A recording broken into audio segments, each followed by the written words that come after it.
কৈছোঁ গতিকে সেইকাৰণে মানে তেওঁলোকৰ প্ৰতি এটা মোৰ বিশেষ মানে হেৰি আছে, দুৰ্বলতা এটা আছে আৰু সেইকাৰণে ইয়াতে আহি পেলাই যদি মই ইয়াতে নাহোঁ নিজৰ বেয়া লাগিব, আপোনালোকৰ লাগে নালাগে নাজানো, মই মোৰ বেয়া লাগিব।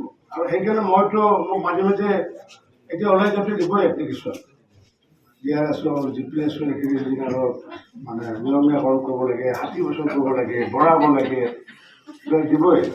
তাৰে আগে আগে মই যেতিয়া দায়িত্ব লৈছিলোঁ সেইদিনা মটিভেট কৰিছিলোঁ মই কিবা এটা কৰিম বুলি কৈছিলোঁ। আৰু PHCটো তেনেকুৱা আছিলে, মাটি দান দিছিলে, চাকৰি হ'ব বুলি কৈছিলে, মাটি 2 টকা মাটি লৈছিলে, বা কিছুমানে হয়তো মাটি দান দিয়া নাই, কোনোবা কাম কৰি আছে বহুদিন ধৰি পেলাই, তাহাঁতৰ একো দিয়া নাছিলে।